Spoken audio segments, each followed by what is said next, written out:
Hello everyone, it's Desmond here. Welcome back to another video. Today, I know I'm a little late on the uploads, bro. I know the chapter came out, I think yesterday, at least the scan. So I'm sorry for the late upload. But today, I'm here to talk about the latest chapter of Black Clover, as y'all already know, chapter 337. Make sure you guys like, comment, and subscribe to the channel. We are on the road to 1K. As we all say, let's get it, let's go. So as the chapter basically starts off with the Black Bulls, and we kind of see the Black Bulls, like Magna and Luck especially, bickering with one another because they're continuing their rivalry. And we see Ghosh, Charmy, Gordon, Zoro, all the Black Bulls, and we see Noct, and Noct basically tells the Black Bulls about Asta's death, seemingly, because he can't really make anything else because he's like in such a far place or area. Or he's just like in some bad, terrible shape, so he can't really make it out that he's like alive until he sees like his dead body to confirm that he's dead. But as of right now, he's telling the Black Bulls that Asta is presumably dead, and then Noct is telling the Black Bulls that they need to get stronger. And we see the Black Bulls, bro. The way they react to that news was crazy. All their expression were just serious and somber and mad and angry. And then Magna says that he will never forgive Asta if he went and died like that, because you remember during their flashback, during like their first moment, Asta met Magna. Magna basically taught Asta. Magna basically taught Asta how to be a man. So basically, he kind of says something like it's unmanly of him if he died in that way. And so the Black Bulls are now motivated to save Asta and get stronger. And so we jump to Asta, and we basically see this man wake up from his injuries, or at least from his I don't want to say coma, but he just wakes up from his last battle or injury, and he wakes up in this like temple-esque, like dojo-esque place, because we see like the sliding doors and the wooden walls and stuff, so you can tell like he's definitely in Japan. And we see this guy, and this guy basically he looks a lot like Yami, but a lot more slender. He looks a lot like Yami. And then we see Asta, and we see his wound, and it's actually healed. And then he asked the dude if he was the one who healed Asta, but then he said something like, I can't use that magic, and a friend of his did. And he also asks about Libe, then he says that someone is treating Libe, and it's kind of a shock to Asta because he's kind of confused on how does he know about devils? How does he know that devils like exist in the real world? So it was kind of like a shock to him. And so Asta is basically asking the guy about like who he is and where did he come from, how did he save him. And then he says that he said he's the childhood friend of Yami. Like he knew Yami ever since they were kids. And so they kind of reminisce on Yami and who he is and who he was as a person. And he basically tells Asta that he was able to see what happened, or he was able to see what happened with Asta due to his eye. Like his eye basically grants him the power of knowing everything, or at least seeing everything. He kind of reminds me of Ada from Boruto. I don't want to get too much into that right now, but later on in the video I will. So yeah, he kind of reminds me of her. So I wonder what his powers exactly are. Is it like, does he have this magic on his eye?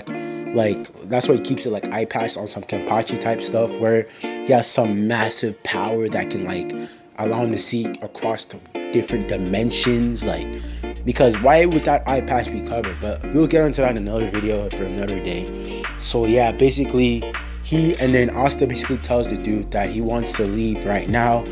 Let's cut the short talk, and he wants to actually go back to the Clover Kingdom. And then we get this cool panel of him telling Asta that from what I can see, you will surely lose if you go back to the Clover Kingdom. He's basically telling Asta that if he was to go back to the Clover Kingdom right now, he would lose. And bro, this man looked absolutely crazy when he was saying. He looked insane. And so we then see this girl who's walking forward, and he's basically showing, and she basically opens this door, or she opens the sliding door, and then the dude tells him that welcome to the land of the rising sun, and he is the shogun of that town or city. And he tells Asta that get ready to get like a power up. He's literally appealing to the audience right now, and he's basically telling us that during this arc or during this place that Asta is going to be in, he's going to get a power boost. So that was actually really cool that Tabata kind of like somewhat teased us, or at least foreshadowed us on what was going to happen, because he's going to get a power up in this arc, or in this little mini training arc. So yes, I'm definitely looking forward to that. And that's how the chapter ends. So I forgot to tell you that the dude's name is actually Ryuka something. I just don't remember the rest, but his first name is Ryuka. And yeah, so this chapter was really good. I liked the insight. I liked that we got more detail on who the man that saved Asta was. And I liked how he's connected to Yami, obviously because of the fact that they're both from the rising sun, the land of the rising sun. And they look really alike. Like, he looks like a slender version of Yami. So yeah, and he looks really cool. So back to what I was saying about Ryuka and his power. Like, I have this like prediction or hypothesis that he may have like some sort of eye magic or some sort of surveillance magic, where he can basically see through anywhere and everywhere, like the deepest parts of the world, on some Ada stuff in Boruto. Because, spoiler alert, if you don't want to hear it, then just click away from the video or skip forward. But yeah, in Boruto, Ada, she's able to literally like see in everything throughout the world. It's like she has a surveillance camera in every part of the world, where she can see everything, even up until she was born. So that's pretty crazy, because how can this man say his eye grants him the power to see everything? And that's how he was able to know about Asta, and how he lost, and how he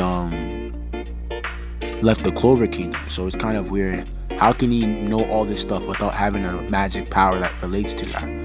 And bro, I like how he she shares that like relationship with Yami, like he's like friends with him. So I wonder, did he teach Yami the ways of the sword? Because from how it looks, this man doesn't like have magic. So did he just teach Yami like the way of the sword, because he kind of knew that Yami would go or be transported to the Clover Kingdom, since he kind of knows everything? So I have a theory that this man kind of taught Yami the ways of the sword, so that he would be ready once he entered another dimension, since he saw that he was going to enter another dimension. I'm not saying that this man has foresight. I'm just predicting it or something like that. Because what if he saw that Yami was going to be teleported into another, or isekai into another like dimension, and so he kind of taught Yami the ways of Iaido, or the ways of swordmanship, so that when he came to Japan, or when he came to the Clover Kingdom, he would be able to know, because he wouldn't have his magic right off the bat, right? Because it seems like in the land of the rising sun, magic isn't really prevalent, or magic isn't really like common. So I'm kind of guessing, did he teach Yami the ways of swordsmanship or stuff like that? Yeah, so overall this chapter was really good. I give this chapter like an 8 out of 10. There was a lot of information for sure. I didn't give it a 10 out of 10 because it was really short, like really short. But yeah, overall this chapter is really good. I hope you guys enjoyed the video. I hope you guys enjoyed the chapter. Make sure you guys like, comment, subscribe to the channel. Please guys, comment down below what you guys thought of the video. I'll see you guys later. Peace.